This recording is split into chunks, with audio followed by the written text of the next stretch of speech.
Hi, welcome to my channel. இன்னைக்கு திண்டுக்கல் தலப்பாக்கட்டு பிரியாணி ஸ்டைல்ல mushroom biryani எப்படி செய்யறதுன்னு பார்க்கலாம்.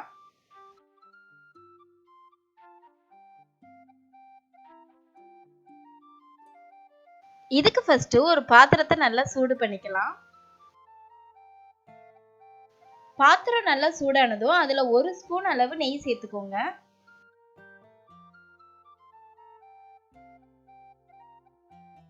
நெய் நல்லா சூடானதும் ஏலக்காய், பட்டை, கிராம்பு, அன்னாச்சி பூ, அப்புறம் பிரியாணி இலை எல்லாம் சேர்த்துக்கலாம்.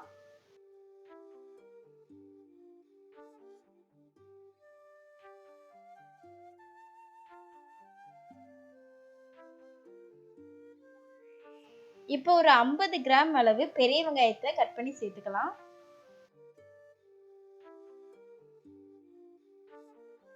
பெரிய வெங்காயம் நல்லா வதங்கினதும் அது கூட 50 கிராம் சின்ன வெங்காயம் சேர்த்து வதக்கிக்கலாம்.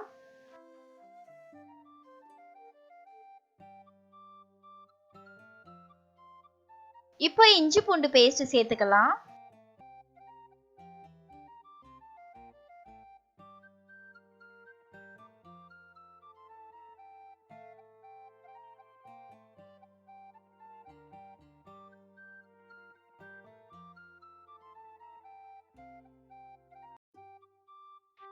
ஒரு தக்காளியை சின்ன சின்னதா கட் பண்ணி வச்சிருக்கேன், அதை சேர்த்துக்கலாம். கூடவே ஒரு 4-5 பச்சை மிளகாயை கட் பண்ணி வச்சிருக்கேன், அதையும் சேர்த்துக்கலாம்.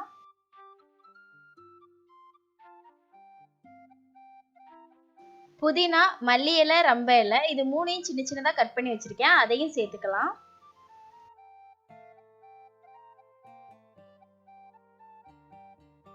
இது கூட ஒரு 1/4 கப் அளவு தேங்காய் அரைச்சு சேர்த்திருக்கேன். தேங்காய் அரைக்கும் போது நான் ஒரு 1/2 ஸ்பூன் பெருஞ்சீரகம் சேர்த்தேன்.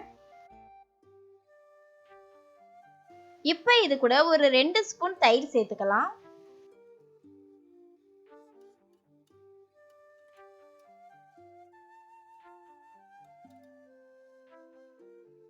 ஒரு 10 முந்திரி பருப்பு இது கூட சேர்த்துக்கலாம்.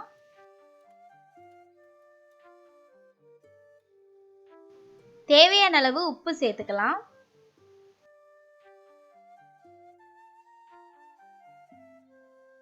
காரத்துக்கு தேவையான அளவு மிளகாய் பொடி சேர்த்துக்கோங்க. நான் 1 ஸ்பூன் சேர்க்கிறேன். 2 ஸ்பூன் மல்லிப்பொடி சேர்த்துக்கோங்க.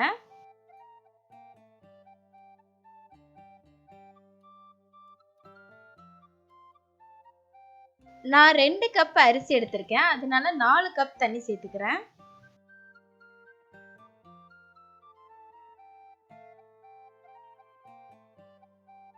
இப்போ இதுல மூடி போட்டுடலாம். மசாலா நல்லா கொதிச்சதும் காளானும் அப்புறம் அரிசியும் சேர்த்துக்கலாம்.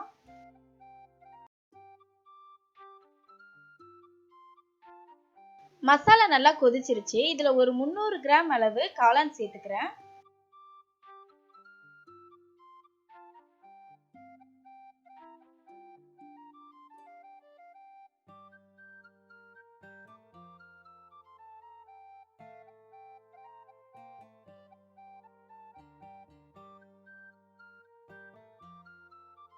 மூடி போட்டு ஒரு 5 நிமிஷம் மஷ்ரூமை வேக விட்டுறலாம்.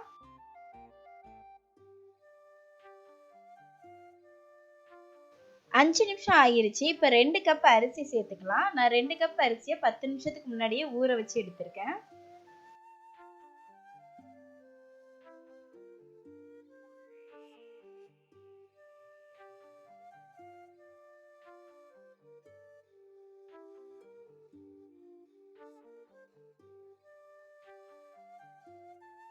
இப்போ இதுல தேவையான அளவு உப்பு சேர்த்துக்கலாம்.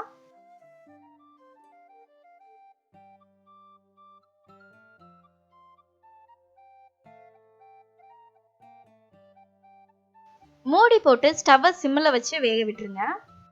ஒரு 15 நிமிஷம் நல்லா வேகட்டும்.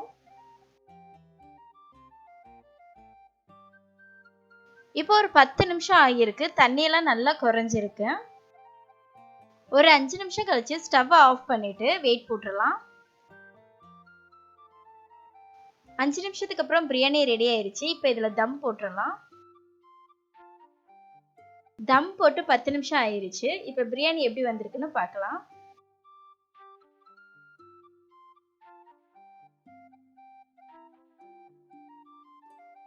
பிரியாணி சூப்பரா வந்திருக்கு. இப்போ இதை ஒரு பவுலுக்கு மாத்திக்கலாம்.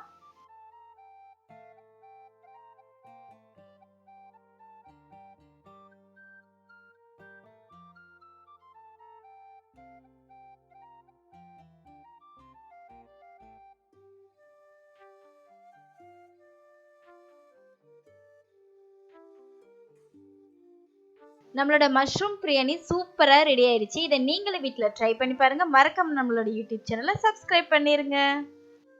இந்த வீடியோ உங்களுக்கு பிடிச்சிருந்தா வீடியோக்கு கீழே இருக்க லைக் பட்டனை கிளிக் பண்ணி லைக் பண்ணிக்கோங்க. இதே மாதிரி நீங்க என்னோட எல்லா வீடியோ பார்க்கணும்னு நினைச்சீங்கன்னா ரெட் கலர் சப்ஸ்கிரைப் பட்டனை கிளிக் பண்ணி சப்ஸ்கிரைப் பண்ணிக்கோங்க. அப்படியே பக்கத்துல இருக்க பெல் பட்டனை கிளிக் பண்ணி ஆல் கொடுத்துக்கோங்க.